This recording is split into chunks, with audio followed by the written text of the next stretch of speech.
And welcome back to The Wrap. I'm Joe Concha, along with my co-host, Rick Unger and Stacey Washington. Welcome again. Well, it's the last straw in Iowa. That's because Republican leaders have agreed to end the state's straw poll because of a decline in interest from presidential hopefuls as well as questions about its relevancy. The Iowa straw poll was started in 1979 and has been held every summer before a contested presidential caucus. Will this have any kind of impact on the 2016 field? Absolutely none. Look, I mean, here's what we know. There's only been 2 times since the straw poll started that it actually predicted the winner of the Iowa caucuses that count. Both of them, by the way, were named Bush, interestingly. But here's the real reason they're going away. It costs the candidates a ton of money to rig the straw poll to win. So, you know, people don't realize this is a big party they have that day. It's a big state fair, lots of fried ice cream and other horrible things. And you pay. You pay to win. And they have to bring in busloads of supporters. And those people have to be on the ground. They have to have somewhere to stay. They have to be fed. They have to be paid. Candidates are happy to see it go. You have stolen my thunder. Because I wanted to read just how inaccurate this straw poll was. Okay, George H.W. Bush won a straw poll in 1979, beating a guy named Ronald Reagan. Okay, so now we're 0 for 1. 87, Pat Robertson won. That's like easily, 34% of the vote. Right, and Dole was second, and then the Vice President of the United States was third, which is amazing. And he went on to win. 95, Dole and Phil Gramm tied somehow, 24.4 each. There had to be a decimal in there somewhere. They gave it to one or the other. Then George W. Bush won in 2000. Okay, 2007, Mitt Romney won. Remember, that's the year he didn't get the nomination, right? Okay. But listen to this one, 2011. Your winner. We all know who it is. Michelle Bachmann. You know who she beat? Ron Paul. Well, in that straw poll. He came in second? He came in second. Which he's notorious for winning these things because he has an army of supporters and they don't have to be paid. He just tells them where to show up and they show up. Yeah, and that's amazing. Yeah, that's amazing. That's true. So I read that and I said, wow, that's just amazing just how hard. I want it here because I want to see who would have won this year, and it probably would have been Trump or maybe, I don't know, Jindal or something. No, it actually, in Iowa, it probably would have been Mike Huckabee. Yeah, it would have been Huckabee would have won. Yep. Who will not be the nominee. So no, of course not. It is bad news, however, for we the media, who had a great time getting 3 good news cycles out of the straw poll, even though it meant nothing. You'll have to fill that with something else. Yeah, I get to ask the question, what does it mean?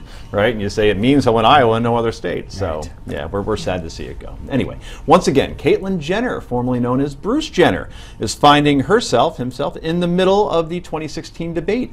This time, Rick Santorum got to field the question.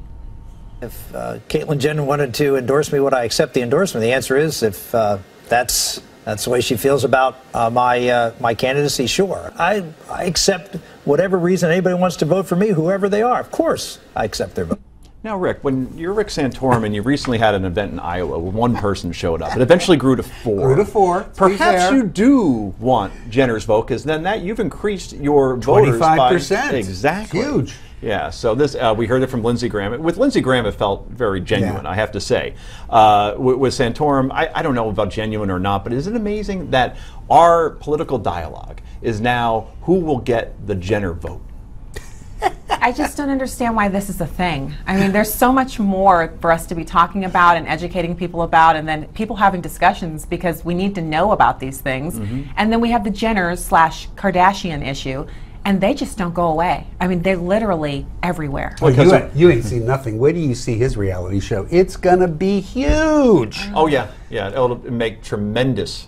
Tremendous. Will I be the only one not watching it? You may be. You may be. Well, as you may have heard, it's all about the base. And Hillary Clinton is having some issues. We just discussed that before, actually. A longtime Democratic pollster has checked out some recent polls, and he found some ominous signs for Mrs. Clinton. For starters, she's losing support among her base: women, highly educated voters, young voters, non-whites. Questions about her honesty and trustworthiness are down among these groups as well. And when it comes to younger voters, get this, Benghazi is hurting her the most. How do you react when you hear these numbers for the Clinton campaign, Stacey? It's to be expected. I said this on air months ago. When people start listening to Hillary on the issues, they were going to be turned off. And this is true. Benghazi is a bit of a surprise because I thought people were tired out on that and, kind of like, let's move on. She already said, what difference does it make? But it turns out younger people are concerned about that. So it's an opportunity for the Republicans. Let's see if they can actually grab hold to it and not waste it, squander it, turn it into a loss. Do you think anything will come out of when she does testify again in front of Trey Gowdy's group at all? Those of us who have spent way too many hours digging into the real Benghazi story know what the story is, know that they're not getting anywhere with Hillary on this, and that will not even be an issue in the campaign. Now, these other things might be, but nobody should fool themselves into believing she's not getting the Democratic nomination unless she gets hit by a bus, you know. Right. Hopefully that wouldn't happen. She's getting the nomination, and then it depends on who the Republicans nominate. Republicans can win if they pick the right person. Okay. Well, Mrs. Clinton has been increasingly dogged by questions surrounding donations to her husband's Clinton Foundation while she was Secretary of State. But the former president says all this talk is politically motivated. Nobody even suggested it or talked about it or thought about it till the political season began, and somebody said, well, what about this? No one has ever asked me for anything or any of that. Now, Stacey, is this another vast right-wing conspiracy? Or is there something real here with the Clinton Foundation? Well, I mean, I think the issue with the, Stephanopoulos giving money and not disclosing it and then kind of being a champion for them, that was an issue.